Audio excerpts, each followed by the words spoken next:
You're listening to the Nerd to Know Media Network. Join us at nerdtoknowmedia.com.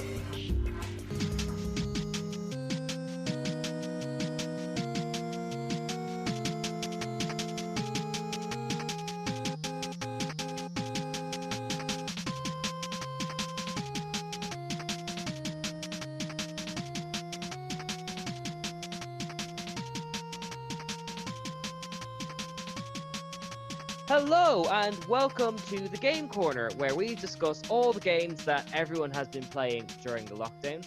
We are back after a week's break for our 11th episode, and I'm thrilled to say that we have someone new on the show, all the way from California. Would you like to introduce yourself?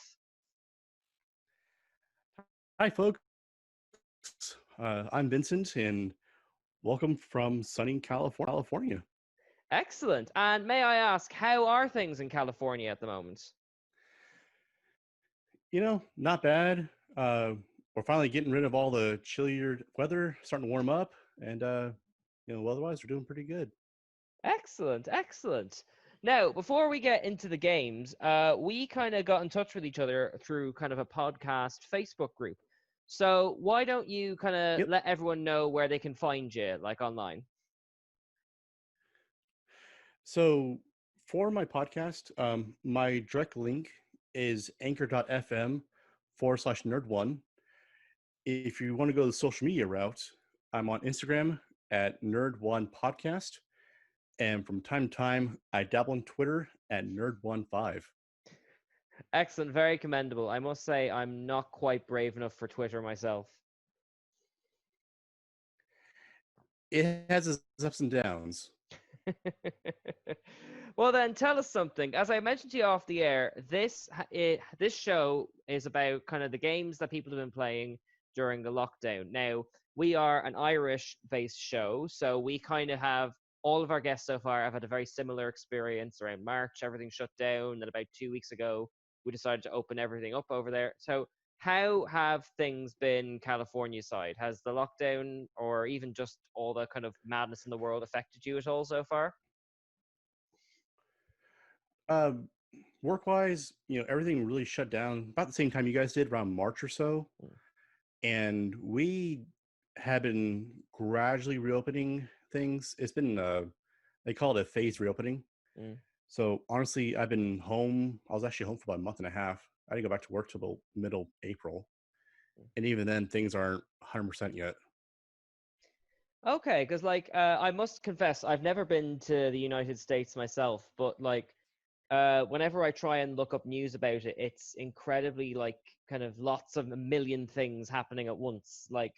What's the kind of view from the ground there? Is everything is it just been staying at home, or is it a little bit more frantic than that? It's a little more frantic. When the whole shutdown quarantine thing started over here, there was a lot of panic buying from people for necessities like food and water. Toiletries was huge for some reason. But as time went on, things kind of calmed down a little bit, even though we're still on the lockdown quarantine. People realized that it was not the apocalypse. It was more of a, hey guys, we got to take a step back. Don't go out that much and just hang it at home. Read a good book, play a game. Well, I mean, you raise a very good point there. When I'm not doing this, I work in a bookshop, and as soon as there were whispers of the schools closing and quarantine and all that kind of stuff, all of the jigsaws in the shop just disappeared. Jigsaws and big Game of Thrones style history books, all of them just disappeared. What was your thing that you went to when you thought all the shops are going to be closing? Honestly, I went to a lot of for anything I needed to do, I did online shopping. So it was half my time was spent on really developing my podcast, because I started doing this whole podcast really with my phone and the headset that came with it. Oh Realizing wow, that proper low tech So really for us, we talked about the essentials. We went and got a lot of box dried foods, water. We got the honestly just the usual amount of toiletries that we usually get. So no panic shopping there. But it was a lot of stocking up on food Mm. because all Excellent. the restaurants shut down out here. Grocery stores were just overwhelmed. Well, I mean, because you were talking briefly before our little technical hiccup there about starting your podcast, like the reason this show exists is because we're on a channel called Nerd to Know Media, and we usually just, it was like six of us hanging out, and we all had so much free time on our hands that we all just kind of branched off and did our own solo projects. Like, so I suspect there's been quite a lot of people trying out new things and new projects and all that kind of stuff over the past 2 months. Yeah. I know my wife became a bookworm during the Oh whole yeah. quarantine. She bought a Kindle and she basically read finished a book every other day. Wow. See, I have a little like 14-year-old baby, 14, not 14 years, 14-month-old baby. So I think just getting through the day is kind of the order of business. Well, then, I hope that you found some time to do some gaming as well, then. Is it just kind of video games that's your thing, or are you sort of like board games? What's your kind of thing? Well, I love my board games. My wife hates them. So I yeah, I have a few. They're quite dusty. Oh, that's a shame. So Do you video games are usually my go-to. yeah. No, I get that. It's we're big into board games here, but we're at the mercy of when the baby naps. So we can't play something too complex that's like more than an hour because even just the setting up is a huge time constraint, you know? True. Yeah. So tell us about the video games you've been playing since the start of the lockdown now. What's been your go-to thing? Honestly, my go-to has been Spider-Man on the PS4 because I'm a huge Marvel fan. Hmm. Excellent. And like And when I'd I done, oh sorry, you can keep going there, sorry. oh, what I'd done is I'd beaten the game already, but then I realized there was the extension packs, which I downloaded and decided I would give a shot at. Excellent. And like because certainly we've only recently got a PlayStation 4 in this house. What kind of Spider-Man are we talking here? Because you've got your Miles Morales, you've got your MCU Peter Parker, you've got 100 million Spider-Mans. What's the Spider-Man story in this one? Honestly, it's really Sony's own version of Spider-Man. So, I mean, they've taken their take on it in two past movie iterations. Mhm. This one, it really focuses on the, post high school, in college Peter Parker, who is just again trying to make his way through life, having no luck on anything except for he happens to land a job with Otto Octavius.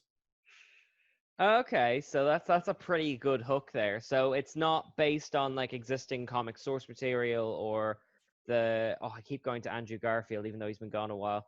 The current MCU Spider-Man whose name will pop into my head in a sec. Tom Holland. It's not based on that then. Yep. No, it's really they've done their own idea with this. Excellent. And like, what do you find enjoyable about it? Because the last Spider-Man games I've played were the sort of Tobey Maguire-ish ones. What kind of advancements have they made? Does it still feel cool to swing around the city? It does, and there's a lot more mechanics to it as well, where you can swing around. You can actually run and walk on the walls now, depending on how you're swinging. You can battle for the air as well, which I understand it was kind of there before as well, but now it's more fluid. I mean, honestly, it's what they wanted to do in the past, but didn't have the technology to do it. Yeah. Now they do, and it's done. Okay, and like, I suppose kind of getting into the roster of villains would be a bit too spoilery, but like, what are your favorite of the new ideas this game brings to the table? What are your favorite? It's going to sound kind of grim, Mm. but they're not afraid to kill a character.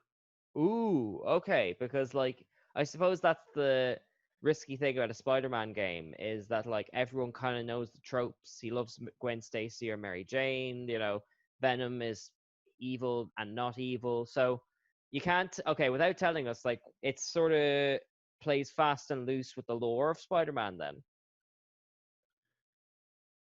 It does. It really takes the risks that you would really hope that the movies would, but won't, because it's kind of Disney property. Yeah. With this being a Sony property and Sony game, they could care less. So let's make it good and let's see what happens. Okay, and I must say it's because this came out last year, I believe, and it's incredibly impressive that it's this Spider-Man has really kind of got its own following, considering it came out in the same year as Spider-Verse, as Spider-Man Far From Home, as some other Spider-Man I've probably already forgotten. Like, um, is this your favorite iteration of the character, or is there like what makes this Peter Parker special? Honestly, the one that kind of makes this one special is that none of the Spider-Men in the movies have really kind of shown off his intelligence, his Okay. genius. And this one, it allows you to play with it. Kind of like, what you want to do to the character in a way of technology and all that. You can get a feel for it.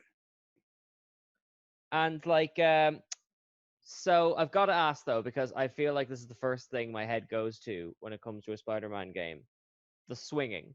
Like, I remember growing up, either he stuck to the walls and it was incredibly awkward, or he just swung off the sky and you just like there was absolutely like no involvement whatsoever. How does the swinging work? Well, they're particular about how you do it. So, if there's a building around, yes, you can swing around. If there's not, you try to shoot your web, it's going to go nowhere. So they're very particular on that you have something to swing with. You just can't Okay. swing whenever you feel like it. You can crawl the walls, you can run up them as well, depending on your speed that you're actually swinging onto it with.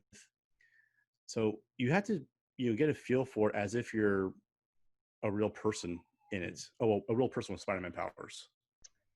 And like, I've got to ask though one more thing about the Spider-Man game. Like, um, what's the combat like? Because like I always find that a bit of a barrier when getting kind of into fighting games, you know? You really got to know how to work the combos in this. So, I mean, every thug has like a certain ability they need to get around. Each villain has the same thing where you need to kind of critique your fighting moves, your fighting style to get really around them to defeat them.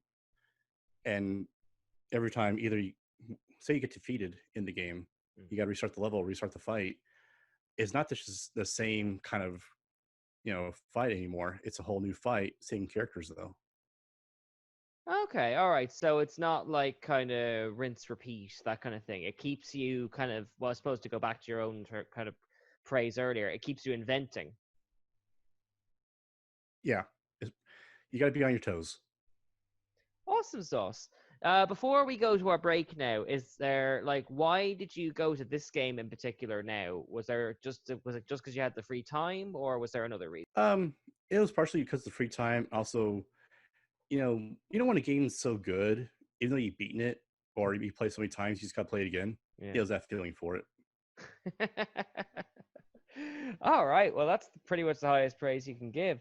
All right. Thank you, Vincent. We're going to take a quick break. We're going to hear some wonderful messages from Dara and Lisa and possibly a few others from a Nerd to Know. And then we'll be back in just a quick second. Stay with us. Alright, so you're listening to the podcast, you're like, hey, I'm not in Ireland, how do I get in touch? Well, TuneIn has you covered. That's how you can check us out live when we're on the radio. You go to TuneIn and download the app, or you can check out the live streams on nerdtoknowmedia.com or Phoenix 92.5 FM. If you want to get in contact with us, it's very easy. Nerd to Know Media everywhere. Nerd to Know Media on Twitter, Nerd to Know Media Instagram, Nerd to Know Media on Twitch, Nerd to Know Media at gmail.com if you want to reach out via email. Hope to hear from you soon. Are you a nerd? Do you like hearing about a bizarre range of topics from the world of nerd? Does your heart and hairstyle still belong in the nostalgic 90s? Are you a sucker for spooky weirdo things? Well, whether you're a hardcore nerd or a vanilla ice baby, Straight Outta Canto is the podcast radio show for you! Straight Outta Canto, that's Kanto, Ireland's #1 show for nerd culture, nightmares, nostalgia, and more. Straight Outta Canto. Welcome back to the Game Corner. We are still with Vincent Dawson from the Nerd.podcast for our first ever international collaboration. Vincent, thank you for staying with us. Your first pick was the Spider-Man game on the PlayStation 4. What else have you been playing over the past few months? So I got back into playing actually the Elder Scrolls games, Oblivion and Skyrim. Okay, now immediately when you say Elder Scrolls and Skyrim, I think big open world and incredibly difficult. Is that your experience of it? Yes, and also it's a beautiful open. I love the graphics on this game. Okay, so can I ask, is this a game that you've only kind of approached recently, or is it one you've kind of grown up with, like? So I really got introduced with the whole Elder Scrolls series with Elder Scrolls 4 back when it came out in I think like 2009, 2008. And really I saw it on, the computer edition first. And I went out and bought it actually for the Xbox 360 at the time. And I was hooked since then. Excellent. And like, can I ask, is it a bit of a time commitment? Because that's, I must say, even though I want to play Skyrim and all them, that's been my biggest kind of engagement barrier. I've heard that people just disappear into it, you know? You can. Honestly, there's so many side missions and quests that you can do that you could spend probably at least a good 100, 150 hours on it and still not finish it. Well, it's certainly value for money then. And like, I've heard this is kind of notorious for like side quests and things. Are you more for kind of gunning through the story, or do you like to kind of take the long way around? I take the long road. It's so much fun doing the long road. I know exactly what you mean. Like, and I know that kind of it's a game that's been out for a while, but like, is this a game where like it's just so big because there's a lot of things in it, or is there a kind of random element to it? Like, Well, it's really a game where there's so much into it that depending on where you go, what you do, because of course there's that main storyline that mm, you need to eventually finish to beat the game. But as you kind of walk along that path, there's so many things to branch out to do. Like in Oblivion, for example, you can go in there become, head of the Assassin's Guild because you just want to. mm. And like, I've got to actually tell you what, let's actually take a few steps back because there may be someone, I think everyone is aware of these games, but like myself, may not have played it. What exactly is the kind of pitch or story of Elder Scrolls Oblivion? So Elder Scrolls Oblivion, the game is basically, like I mentioned earlier, it's an open world concept where you need to find the heir to the throne of Oblivion.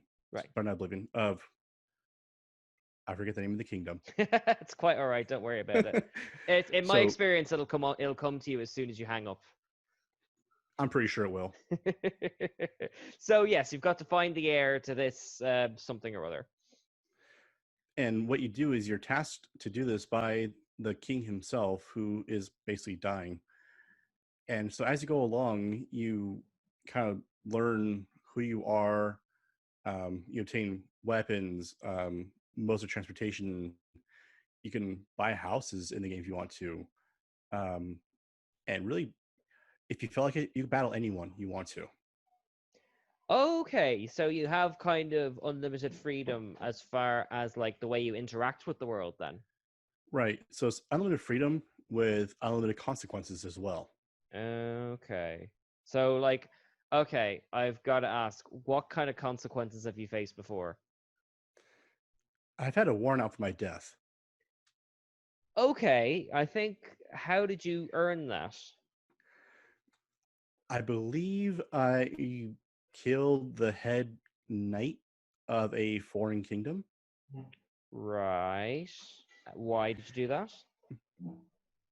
I think he had something I wanted from him. I couldn't persuade him to give it to me freely, so I knew I had to get it. So I was going to get it one way or the other. Right. Okay. So it's oh my goodness. So like what so how would that affect the game then? Would like everywhere you go in a town people would just suddenly start attacking you like kind of chickens in Legend of Zelda style, or like kind of how would this affect the game going forward? So what'll happen is that say you enter the realm of that kingdom again. Right. Everyone knows who you are, what you look like, whether you have a face covering or not, and they will either attack you themselves with whatever they have on hand, or they'll alert the local security to come and attack you. Okay, and this is because you said 103 hours earlier, so this is just stuck with you for the rest of the game. There's no way of fixing it. Depending on the level of trouble you get into, with the death warrant, no, you're just run because you'll never defeat what's coming your way.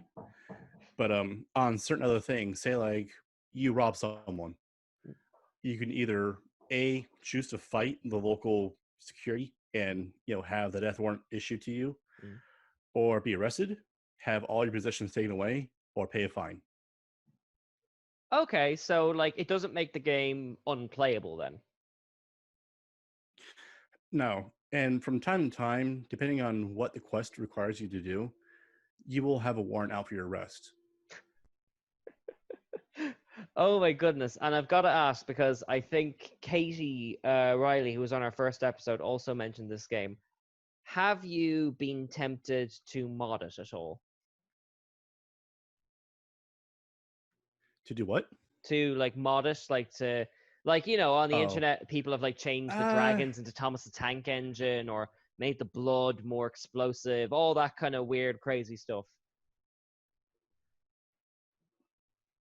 I'm more of a purist when it comes to the games. So whatever it comes with, I want to play that game. Okay, that's fair. And I mean, from what you've told me, it doesn't sound like you're exactly starving for content as it is. No, I'm pretty well set up for content. All right, well then, just on the off chance someone is listening hasn't played this game, what's the last thing you can say to like recommend it to someone? If you're looking for a game that will take some time, not easy to beat, get this. Either get Oblivion or get Skyrim. They're available for consoles and PC, so whatever your choosing is, it's available for that. Excellent. Okay, that's pretty good pitch. All right, we've got a few minutes left. So, you mentioned off the air, I got very intrigued by this because we haven't had a Star Wars game yet, believe it or not. What is your last pick? Tell everyone. So, this is an old game. And it's because of quarantine, I brought this back in. So, the official title to it is Star Wars Dark Forces 2 Jedi Knight. Okay, I must admit, like I'm a fairly good connoisseur of Star Wars games, but I don't know this one. Like, kind of, where is it set then?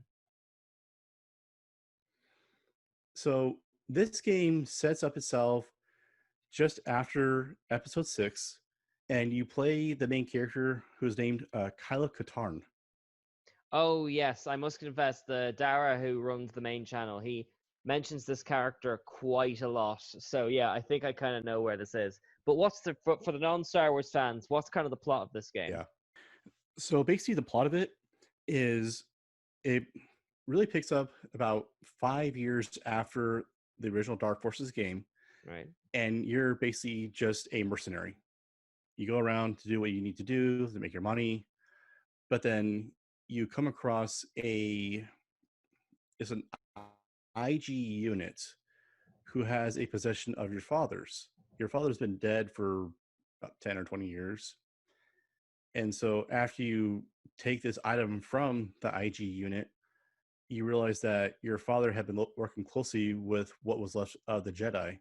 Acquired a lightsaber, basically it's given to you through a sequence, and you come to find out that you kind of have a gift for using the Force. And as most games go with Star Wars, the more you play it, the more level upping you can do with the Force until you come across a Dark Jedi called Jarek, and it just kind of it goes from there. Okay, so this is proper, like, because I did a quick bit of Googling just when the show started. This is 1997, before the prequels, before the Disney buyout, before all that kind of Yeah. stuff. Why, like, how well has this game aged in that respect?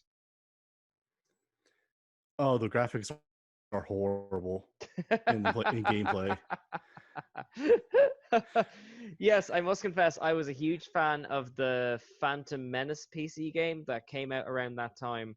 And just looking at these graphics, it looks quite comparable. So if not the graphics, then what's the hook? What's brought you back to this some 20 plus odd years since it came out? It's really the story that goes with it. So this was the first Star Wars game to actually incorporate actors for their cutscenes. Really? I didn't And know that. beyond that, it was also So with this as well, what they did was they really built a solid storyline underneath it. So you know, with it being after the original trilogy, they wanted to make their own Star Wars story, and to me, that fascinated me at the time. It was one of those games of like, you know what? There is no Luke Skywalker. There is no Han Solo in this. You are Kyle, and you got to find your way in this, galaxy far, far away. Yes, the most Star Warsy name there is. Although I've got to be honest, Luke is a fairly normal name, so I can't really talk. And like I gotta ask though, like as like a Star Wars experience, because back in the day before the prequels, the video games kind of led the Star Wars universe. Like, how much does this kind of let you be a Jedi? Because I think the ultimate goal is kind of having a really good lightsaber simulator. Does it kind of give you that kick, like? So in the way of lightsaber combat, it's very basic. Okay. Um, you you can't really block, but you can of course attack, and you can deflect a kind of blaster bolts that come your way. In the way of force powers, you have, I think it's like force jump, force heal, force speed. And there's a few others as well. But if you join, you can actually join dark side on this. You can go down dark path on this, where you can get like force choke and force lightning. Okay, so it's a bit like Knights of the Old Republic. You're able to be a bit flexible with this. You're kind of free with what your choices are. I gotta ask now, did you get a death warrant in this game too? No, no survivors. I think we've discovered that you've gone down the Sith path, although the Sith word didn't exist back then. You know what's funny? And this may be a spoiler territory, but in this game, for those who haven't played it and want to play it, it is harder to beat the game as a Sith than it is to beat it as a Jedi. Well, then that's a good lesson for life, isn't it? It is. I mean, there's like 11, 12 odd movies, and the Sith don't win out in the end. That's a spoiler for episode 9, but sure. If we're spoiling this, then we might as well spoil that too.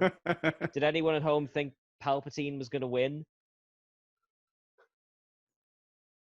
Oh, Not gosh. really. No, of course not. Of course not. Like, well, then we're nearly at the end of our time, but like, I know you don't want to spoil the story, but like, tell us about the story anyway. Like, how is it? Like a big long narrative? Is it complicated? Like, I'll ask a different question instead.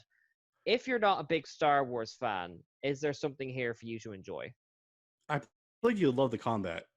So even though you're going down the road of being a Jedi and or Sith, you can still just be a gunslinger if you want to. Okay, so it can be a good like Han Solo kind of Mandalorian simulator too. Yeah. You have a whole variety of guns to play with too, so it's a good time either way. Excellent. Okay, well then we are just about out of time. Is there anything you'd like to say to your new Irish audience before we... It's why are you doing this? So, thank you for having me on for, for being your first American, guest. I appreciate that. Of course not. And thank you very much for giving up the time. I appreciate that where you're recording, it's right the middle of the day. So thank you for that. Well, it's my pleasure. Excellent. Before we go, one more time, if people have enjoyed this show and want to kind of find out more, what's your kind of Nerd One podcast about, and where can they find it? So really, my podcast started off as more of a news segment, but it's evolved into more of a news, theories, and just all around nerdy goodness. And like I said, my direct source, you can go to anchor.fm/nerd1. But if you go on Apple Podcasts, Spotify, Google Podcasts, and type in Nerd1, you'll find me.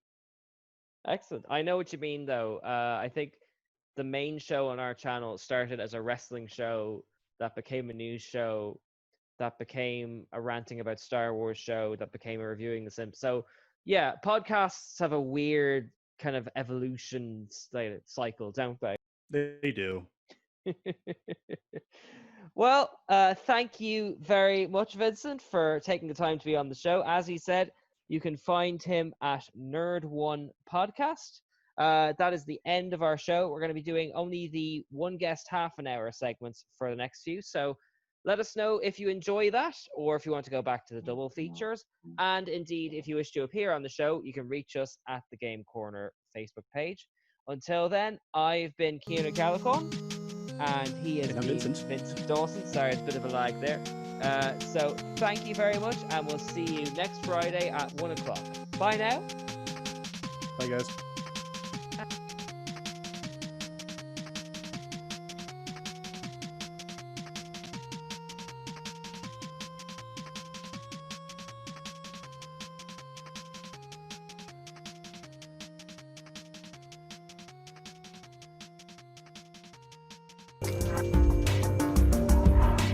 Join us at nerdtoknowmedia.com.